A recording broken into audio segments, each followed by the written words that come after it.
നാം ഇവിടെ ഡിസ്കസ് ചെയ്യാൻ പോകുന്നത് ഒന്നാം പാഠഭാഗമായ ആംഗിൾസ് അഥവാ കോണുകൾ എന്ന പാഠഭാഗമാണ്. ഒരു പോയിന്റിൽ അല്ലെങ്കിൽ ഒരു ബിന്ദുവിൽ രണ്ട് ലൈൻസ് അല്ലെങ്കിൽ റേസ്, അതായത് രണ്ട് വരകളോ രണ്ട് രശ്മികളോ കൂട്ടിമുട്ടുമ്പോഴുണ്ടാവുന്ന ആ ഒരു സ്പേസിനെയാണ് എന്ത് പറയുന്നത്? ആംഗിൾ എന്ന് പറയുന്നത്. അതായത് ഇവിടെ രണ്ട് ലൈൻസ് ഉണ്ട്, വരകൾ. ആ വരകൾ ഒരു പോയിന്റിൽ ഒരു ബിന്ദുവിൽ കൂട്ടിമുട്ടുകയാണ്. അപ്പോൾ അവയുടെ ഇടയിൽ ഉണ്ടാവുന്ന ആ ഒരു സ്പേസ്, വിടവാണെന്ത്? കോൺ അല്ലെങ്കിൽ ആംഗിൾ എന്ന് പറയുന്നത്. അതിനെ നമുക്ക് ഇങ്ങനെ ഒരു കർവായിട്ടുള്ള ഒരു ലൈൻ കൊണ്ട്, ഒരു വളഞ്ഞ ഒരു ലൈൻ കൊണ്ട് ഇങ്ങനെ സൂചിപ്പിക്കാം.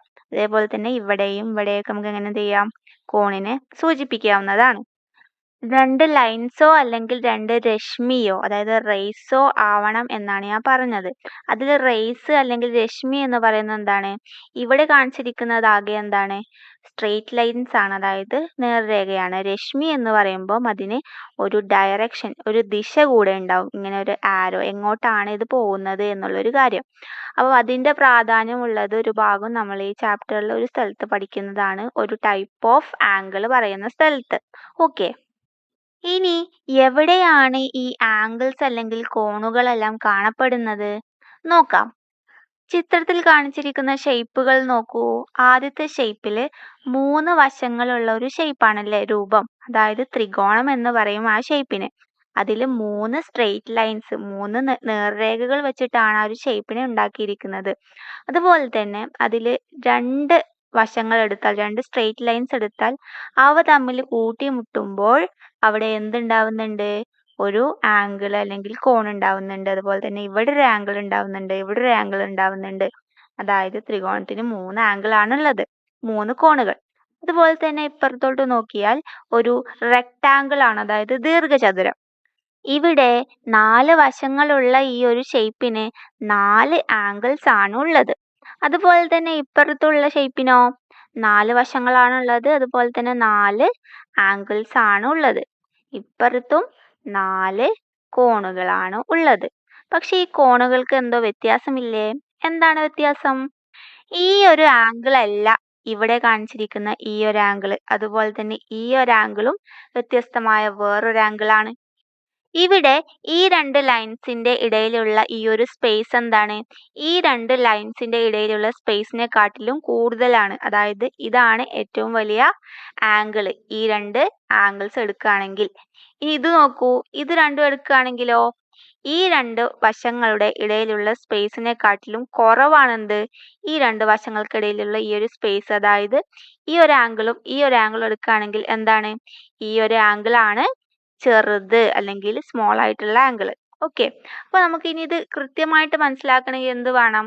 കോണിനെ അളക്കാൻ അറിയണം, ആംഗിളിനെ മെഷർ ചെയ്യണം. അത് നമുക്ക് നോക്കാം. അതിനു വേണ്ടിയിട്ട് ഉപയോഗിക്കുന്ന ഒരു ഉപകരണമാണ് പ്രൊട്രാക്ടർ അഥവാ കോൺമാപിനി എന്ന് പറയുന്നത്. ഇത് നിങ്ങളുടെ ജോമെട്രി ബോക്സിലുള്ള ഒരു ഇൻസ്ട്രുമെന്റ് ആണ്. ഇവിടെ നിങ്ങൾക്ക് നോക്കിയാൽ കാണാൻ പറ്റും, അതായത് മുകളിലും കുറച്ച് നമ്പേഴ്സ് ഉണ്ട്, താഴെയും കുറച്ച് നമ്പേഴ്സ് ഉണ്ട്. വ്യത്യാസം എന്തെന്ന് വെച്ചാൽ ഇവിടെ 0 തുടങ്ങുന്നത് മുകളിലും ഇവിടെ 0 തുടങ്ങുന്നത് താഴെയുമാണ്. ഇതിന്റെ ഉപയോഗം നമ്മൾ ഇപ്പൊ പഠിക്കുന്നതാണ്. അതായത് നാം ഒരു സ്കെയിൽ ഉപയോഗിച്ചിട്ട്, സാധാ സ്കെയിൽ ഉപയോഗിച്ചിട്ട് ഒരു നീളം അളക്കുകയാണെങ്കിൽ നമ്മൾ എവിടുന്ന അളക്കാൻ തുടങ്ങുക? 0 നിന്നാണ് അളന്നു തുടങ്ങുക.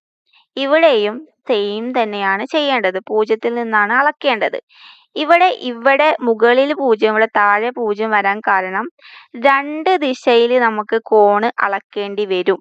അതായത് ഫോർ എക്സാമ്പിൾ ഈ 2 ലൈൻസ് ഉണ്ടാക്കുന്ന ഒരു ആംഗിൾ, കോൺ ഇവിടെ ഉണ്ട്. ഇതിന് നമ്മൾ പ്രൊട്രാക്ടർ യൂസ് ചെയ്തിട്ട് അളക്കാൻ പോവാണ്. അതിന് വേണ്ടിയിട്ട് നമ്മൾ എന്ത് ചെയ്യണം? ഞാൻ പറഞ്ഞിട്ടുണ്ട്, ഇവിടെ ഒരു ബിന്ദു ഉണ്ട്, കൂട്ടിമുട്ടുന്ന ആ ഒരു പോയിന്റ്. ആ പോയിന്റിൽ നമ്മുടെ പ്രൊട്രാക്ടറിന്റെ ഈ ഒരു പോയിന്റ് കണ്ടോ, ഈ ഒരു പോയിന്റ് കൊണ്ടുപോയിട്ട് വെക്കണം. അതുപോലെ തന്നെ ഇതിന്റെ ഈ ഒരു ലൈൻ എന്ന് പറയുന്നത്, ആ ലൈൻ എന്തിനോട് ചേർത്ത് വെക്കണം? താഴെയുള്ള ഈ ലൈനിന്റെ ചേർത്ത് വെക്കണം. ഓക്കെ, ഇനി നാം നോക്കേണ്ടത് ആ ഒരു ആംഗിളിന്റെ ഡയറക്ഷൻ ആണ്. അതായത് നമ്മളുടെ ബേസ് ലൈൻ എന്ന് പറയുന്നത് എന്താണ്? ഈ ഒരു ലൈനാണ്, അതായത് നമ്മുടെ പ്രൊട്രാക്ടർ നേരെ വെച്ചിട്ടുള്ള ആ ഒരു ലൈന്. അപ്പോൾ ഇവിടുന്നാണ് ആംഗിൾ നമ്മൾ തുടങ്ങുന്നത്. അതായത് ഇവിടുന്ന് ഈ ലൈനിലോട്ട് ആംഗിൾ വരുന്നത് എന്താണ്, കോണ് വരുന്നത് ഇങ്ങോട്ടാണ്. അപ്പോൾ ഞാൻ പറഞ്ഞു നേരത്തെ 0-ൽ നിന്നാണ് നമ്മൾ ആംഗിൾ മെഷർ ചെയ്യുന്നത്. അപ്പം ഇവിടെ എന്ത് വരണം, 0 വരണം. അപ്പം നമ്മൾ ഇങ്ങോട്ട് നോക്കുക, ഇവിടെ മുകളിലാണോ താഴെയാണോ 0? ഇവിടെ താഴെയാണ് 0. അപ്പം നമ്മൾ കൺസിഡർ ചെയ്യേണ്ട നമ്പേഴ്സ് എന്ന് പറയുന്നത് എവിടത്തെയാണ്, താഴത്തെ നമ്പേഴ്സ് ആണ്. അപ്പം ഇങ്ങോട്ട് നോക്കാം, ഇങ്ങനെ നോക്കി വരുമ്പോൾ ദേ 40ന്റെ അടുത്ത് എത്തി. ഒന്ന് സൂം ഇൻ ചെയ്തപ്പോൾ നമുക്ക് കാണാൻ പറ്റും, ഇവിടെ ഈ വലിയ വര 40 ആണ്. അതിൻ്റെ തൊട്ടപ്പുറത്തുള്ള ഒരു വര ഉണ്ട്, ഒരു ചെറിയ വര. ആ ചെറിയ വരമ്മിലാണ് നമ്മുടെ രണ്ടാമത്തെ ലൈന്, ഈ ലൈന് കിടക്കുന്നത്. അതായത് എന്താ അർത്ഥം, വലിയ വര 40 ആണ്, അതിൻ്റെ തൊട്ടപ്പുറത്തുള്ള വര എന്ന് പറയുമ്പോൾ അത് 1 ആണ്. ഈ ഓരോ ചെറിയ വര എന്താണ്, 1 ഡിഗ്രി ആണ്. ഓക്കെ, അപ്പം അതിൻ്റെ തൊട്ടപ്പുറത്തുള്ള ഒരു വരയും കൂടി ചെന്നപ്പോൾ 1 ഡിഗ്രി കൂടി, അതായത് 41. ഈ കോണ് അളവിന് നമ്മൾ ഉപയോഗിക്കുന്ന യൂണിറ്റ് ആണ് എന്ത്, ഡിഗ്രി എന്ന് പറയുന്നത്. അതിനെ ഡിനോട്ട് ചെയ്യുന്നതിൻ്റെ മേലെ ചെറിയൊരു വട്ടം വെച്ചിട്ടാണ്, ഒരു സർക്കിൾ വെച്ചിട്ട് ചെറുതായിട്ട്. ഇതിന് പറയുന്ന പേരാണെന്ത്, ഡിഗ്രി, അല്ലെങ്കിൽ മലയാളത്തിൽ ഡിഗ്രി എന്ന് വേണമെങ്കിൽ ഇങ്ങനെ എഴുതാം.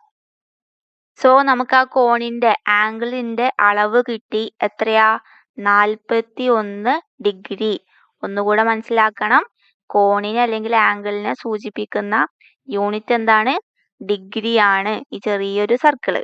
ഓക്കെ, ഇനി ഞാൻ നേരത്തെ പറഞ്ഞതുപോലെ തന്നെ ഈ മുകളിലത്തെയും താഴത്തെയും സംഖ്യയുടെ ഉപയോഗം വേറൊരു ഡയറക്ഷനിൽ പറയുകയാണെങ്കിൽ, ഫോർ എക്സാമ്പിൾ, ഇപ്പോൾ നമ്മൾ അളന്ന് വെച്ചിട്ടുള്ള ഈ കോണിന്റെ ദിശയുടെ ഓപ്പോസിറ്റ് വരുന്ന, അതായത് ഇവിടുന്ന് നമ്മൾ ഇങ്ങോട്ടാണ് ഈ കോൺ അളന്നത്. പക്ഷെ ഇതിന്റെ കേസ് ആണെങ്കിൽ ഇവിടുന്ന് നമ്മൾ ഇങ്ങോട്ട് അളക്കണം.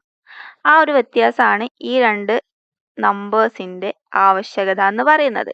അതായത് നമുക്ക് നോക്കാം, അതായത് ഈ രണ്ട് കോണുകൾ അളക്കുമ്പോൾ നോക്കൂ, ഈ കോൺ എന്ന് പറയുമ്പോൾ ഇതാണ് നമ്മുടെ ബേസ് ലൈന്. രണ്ട് കോണിന്റെയും ഞാൻ എടുത്തിട്ടുള്ളത്. ഏത് ബേസ് ലൈൻ വേണമെങ്കിലും യൂസ് ചെയ്യാം കേട്ടോ. ഈ ഒരു ആംഗിള് അളക്കാൻ വേണ്ടിയിട്ട് നിങ്ങൾക്ക് വേണമെങ്കിൽ ഈ ലൈന് വേണമെങ്കിൽ ബേസ് ആയിട്ട് എടുക്കാം. അതിന്ന് എങ്ങനെയാ വരിക, അപ്പം ഇങ്ങനെയായിരിക്കും പ്രൊട്രാക്ടർ വരിക. ഓക്കെ, അപ്പം നമ്മൾ ബേസ് ലൈൻ എടുക്കുന്ന ആ ഒരു ലൈനിൽ നിന്ന് ആംഗിൾ എങ്ങോട്ടാ പോകുന്നത് നോക്കാം. അതായത് ഈ ഒരു ആംഗിൾ ആണെങ്കിൽ ഇവിടുന്ന് ഇങ്ങോട്ടാണ്.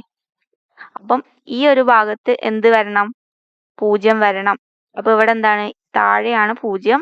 താഴത്തെ സംഖ്യയാണ് നമ്മൾ എന്ത് ചെയ്യുക, കൺസിഡർ ചെയ്യുക. ഓക്കെ, അപ്പൊ നമുക്ക് ഇവിടെ കിട്ടും 41 ഡിഗ്രി എന്ന് പറയുന്നത്.